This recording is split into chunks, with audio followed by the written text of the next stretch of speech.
नमस्कार प्यारे साथियों। आज ये एक वीडियो पूरे भरपूर गुस्से में बनाई जा रही है क्योंकि मणिपुर में हिंसा थमने का नाम नहीं ले रही है। ना छोटे बच्चों को देखा जा रहा है, ना बड़े बुजुर्गों को देखा जा रहा है, ना महिला और बच्चों को देखा जा रहा है साथियों।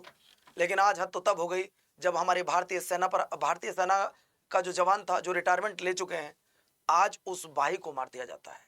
मेरे प्यारे साथियों, सेना पर जब हमला हुआ, एक तरफ से जो अपने आप को सेना कहती है, जो आर्मी बोलती है अपने आप को कुकी आर्मी, इस कुकी आर्मी ने हमला किया और हमारा एक जवान आज शहीद हो गया, जो कुछ दिन पहले ही रिटायरमेंट लेकर आया था। उसने भाई ने सोचा था कि अब रिटायरमेंट ले चुका हूं, अपने घर वालों की सेवा करूंगा, बच्चों की, पत्नी की, इनकी जो ख्वाहिशें हैं वो पूरी करूंगा, क्योंकि जब तक बॉर्डर पर रहा हूं तो शायद कुछ ख्वाहिशें ऐसी होंगी अपने बच्चों की मैं पूरी ना कर पाया हूं।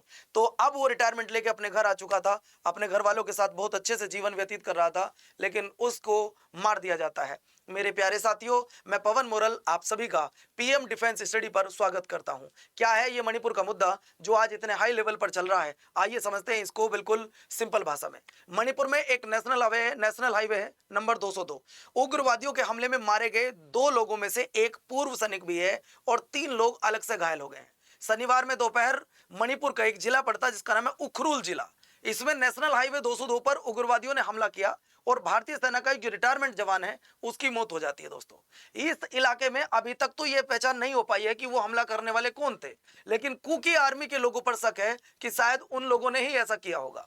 मणिपुर के मुख्यमंत्री, जैसा आपको पता होगा कि मणिपुर में काफी लंबे समय, लगभग 1 साल के आसपास वहां प्रेसिडेंट रूल रहा है और अब वहां मणिपुर के सीएम बने हैं, 2 डिप्टी सीएम बने, लेकिन हालात भी पहले जैसे हैं, अभी कोई हालात में बदलाव नहीं है।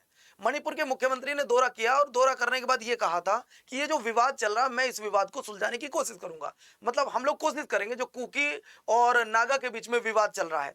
उखरुल में संदिग्ध आतंकवादियों में जब हमला हुआ तो 2 लोगों की मौत हो गई, जिसमें अब एक पूर्व सैनिक भी शामिल था। मणिपुर के सीएम दौरा करके गए हैं, एक ही दिन हुआ है और एक दिन बाद ये इतनी बड़ी घटना हो गई है। अब मुद्दा क्या है? फरवरी में लिटान क्षेत्र में हिंसा भड़कने के बाद से उखरुल में तांग खुल नागा और कुकी समुदायों के बीच आपस में तनावपूर्ण स्थिति बनी हुई है। इस तनाव को खत्म करने के लिए जो हमारे सीएम साहब है उन्होंने कहा था कि हम शायद कुछ ऐसा करेंगे कि अब ये तनाव इनके बीच में खत्म हो जाए। लेकिन दोस्तों, हमारा जो ये भाई शहीद हुआ है वो नागा बटालियन का शेर था। दोस्तों, ये नागा बटालियन वो है जब मैदान में उतरती है तो दुश्मन का दिमाग हिलने लगता है। दोस्तों, ये नागा बटालियन है, ये वो नागा शेर हैं, जब मैदान में उतरते हैं तो जमीन भी हिलने लगती है, जमीन भी थर्रा जाती है। ये वही जवान हैं जिनकी वजह से हम अपने आप को सुरक्षित महसूस करते हैं। ये वही जवान हैं जिनकी वजह से आज हम अपने आप पर गौरवान्वित महसूस करते हैं। ये वही जवान हैं जो अपने बीवी बच्चों को छोड़ देते हैं लेकिन आपकी सुरक्षा करना नहीं छोड़ते। ये वही जवान हैं जो माँ को छोड़ देते हैं लेकिन धरती माँ को नहीं छोड़ते हैं। इन वीर जवानों के लिए एक बार जय हिंद तो बनता है। ये वही नागा बटालियन के शेर है मेरे प्यारे साथियों। इनका स्लोगन सुनिए, इनका निक नेम सुनिए। इनका निक नेम होता है बच्चों हेड हंटर, गला काट देना, गला काट देंगे।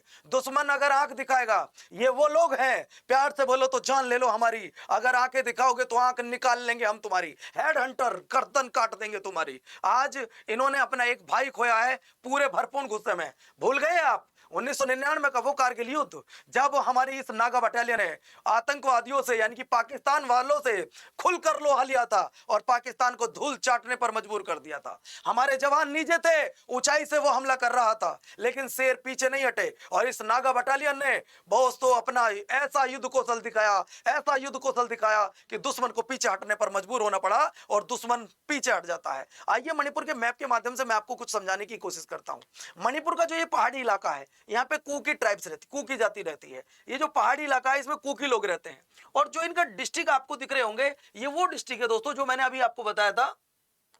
ये वो डिस्ट्रिक्ट है उखरुल डिस्ट्रिक्ट। यहीं पर तांगखुल नागा जाति के लोग रहते हैं। ये एक प्लेन एरिया है, ये पहाड़ी इलाका है और यहां पर अगर मैं बात करूं तमिंग लोग, नागा, यहां पे नागा भी रहते हैं और कुकी लोग भी रहते हैं। डिस्प्यूट बहुत जबरदस्त चला हुआ है, यानी कि मणिपुर इस समय बिल्कुल भी शांत नहीं है। आप लोग देख रहे होंगे, इस वीडियो के माध्यम से मैं आपको कुछ दिखाना चाहता हूं। ये घर की सुरक्षा करें, ये बॉर्डर पर सुरक्षा करें, ये अपने घर की सुरक्षा में भी हमें अपनी जान बचानी पड़ रही है। ये हमारी भारतीय सेना के जवान है, ये देश सेवा करने के लिए है, ये आपसी लड़ाई अपने राज्यों की लड़ाई सुलझाने के लिए नहीं है। इन पर आप हथियार उठा रहे हो, आप इनसे लड़ रहे हो। अरे ये वो भाई हैं जो अपने परिवार को छोड़कर देश सेवा में लगे हुए हैं, आप इन पर हथियार उठाकर इनसे। दोस्तों अभी आपने देखा कि मणिपुर में शांत माहौल बिल्कुल नहीं बना हुआ। मणिपुर के हालत बद से बदतर हो गए हैं। आप जहां देखो तब देखो आए दिन ऐसी घटनाएं आपको देखने के लिए मिलती रहेंगी। सेना के नेतृत्व में चला गया एक संयुक्त अभियान। मणिपुर के जिलेबुंग हिल और थोई हिल्स में 10 से ज्यादा बंकर नष्ट किए गए थे। अब से 3 से 4 दिन पहले ही, ये 18 अप्रैल की यह न्यूज देख रहे हैं, जब हमारी इंडियन आर्मी ने सीएपीएफ ने मिलकर और मणिपुर पुलिस ने मिलकर इनके जो ठिकाने थे उन ठिकानों को पूरी तरह खत्म कर दिया था, जिन्हें बंकर का नाम दिया गया था। अब उसके बाद कुकी आर्मी सामने आती है और उनको जो भी मिल रहा है भाई, जैसे भी वो व्यवस्था कर, तुरंत कुकी अब आर्मी गलत कदम उठा रही है, हमला कर रही है। लेकिन इससे पहले एक और घटना हुई थी। मणिपुर में भीड़ द्वारा अर्धसैनिक शिविर पर हमले के दौरान हुई गोलीबारी में 2 लोग मारे गए, कई लोग घायल हो गए। आप बताओ इसमें मेरे प्यारे साथियों, अर्धसैनिक शिविर पर हमला कर रहे हैं वो लोग, क्या तरीका है? आप देश के नागरिक हो और देश के नागरिक होने के बावजूद आप देश के शेरों पर, आप देश के उन वीर जवानों पर हथियार उठा रहे हो, गोलीबारी कर रहे हो, आप उनको मारने की कोशिश कर रहे हो। ये बिल्कुल गलत है, बख्शा नहीं जाएगा। इसके बाद मैं आपको लेकर चलता हूं आखिर ये मणिपुर में रीजन क्या है, आखिर इसका कारण क्या कि मणिपुर में इतना बड़ा डिस्प्यूट है क्यों। दरअसल में मामला है 14 अप्रैल का। 14 अप्रैल 2023 को मणिपुर हाईकोर्ट के द्वारा एक स्टेटमेंट दिया जाता है कि जो मैतेई आपकी जनजाति है उसको एसटी का दर्जा दिया जाएगा। ध्यान से सुनिएगा दोस्तों, 2023 को यह डिसीजन दिया जाता है कि मैती को एसटी का दर्जा दिया जाएगा। लेकिन जो दूसरा पक्ष है वो मई में विरोध करना शुरू कर देता है। आउटब्रेक ऑफ वायलेंस, यानी कि कब? मई 2023 में। मई 2023 में अब ये लोग विरोध करना शुरू कर देते हैं कि आपने इनको एसटी का दर्जा क्यों दिया है। अब यहां कौन है? ये मैती लोग तो करेंगे नहीं, कुकी लोग हैं, वो इस चीज का विरोध कर रहे हैं। लंबे समय तक ये चलता रहा।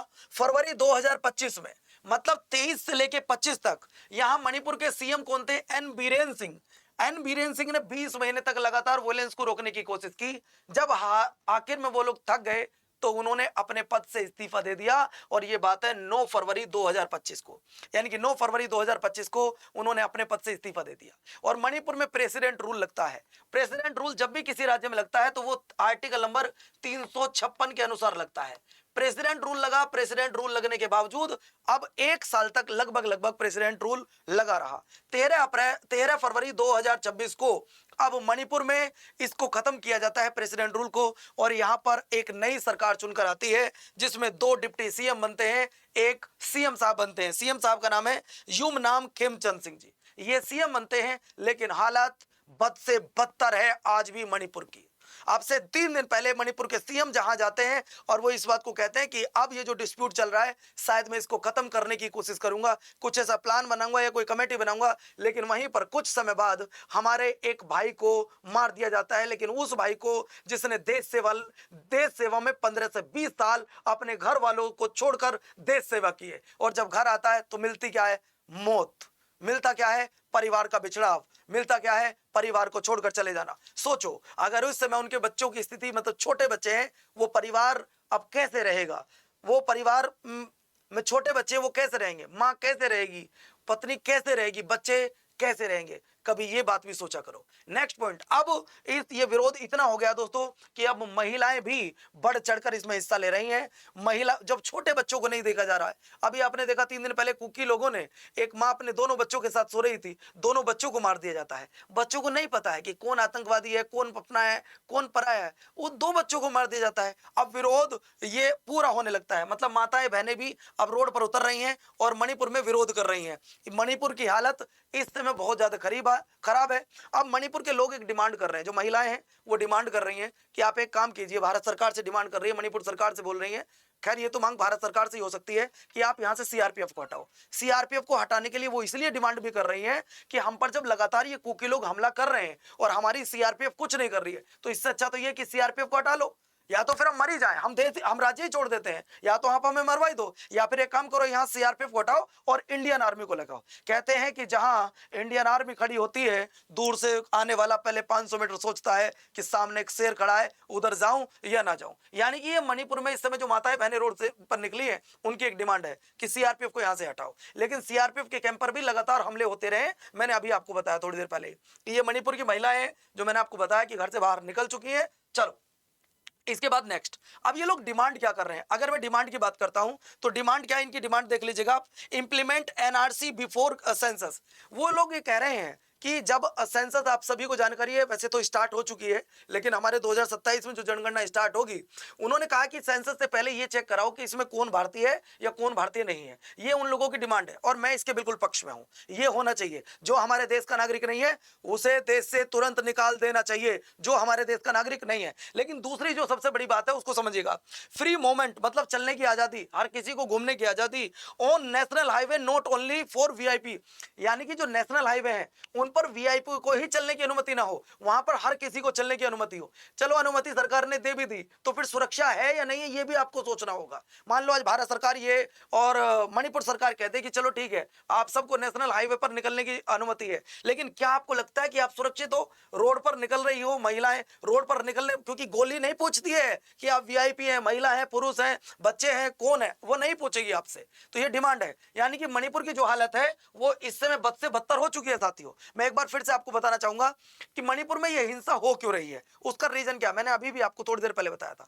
14 अप्रैल 2023 को मणिपुर की कोर्ट के द्वारा एक फैसला दिया जाता है कि जो मैती लोग हैं उन्हें एसटी का दर्जा दिया जाता है। लेकिन दोस्तों अगले ही महीने मई 2023 में जो आउटब्रेक ऑफ वायलेंस, यानी कि जो दूसरी जनजाति है, मतलब कौन, जो कुकी, वो लोग विरोध करते हैं कि आपने इनका एसटी का दर्जा क्यों दिया। पूरे मणिपुर में हिंसा हो जाती है और लगातार 20 महीने तक मणिपुर के सीएम बीरेन सिंह इस बात को रोकने की कोशिश करते हैं कि यार रुक जाए, लेकिन नहीं रुकती है। वो भी इतने परेशान हो जाते हैं कि कि दोस्तों वो भी इतने परेशान हो जाते हैं कि अपने पद से रिजाइन कर देते हैं। भारत सरकार आर्टिकल 356 के अनुसार मणिपुर में प्रेसिडेंट रूल लगा देती है। लगभग 1 साल तक प्रेसिडेंट रूल लगा रहता है। अब हुआ क्या, 13 फरवरी 2026 को वहां प्रेसिडेंट रूल खत्म किया जाता है और मणिपुर में चुनाव होते हैं। चुनाव होने के बाद युमनाम खेमचंद जी को वहां का सीएम बनाया जाता है और 2 डिप्टी सीएम बनते हैं। लेकिन हालत आज भी बद से बदतर है।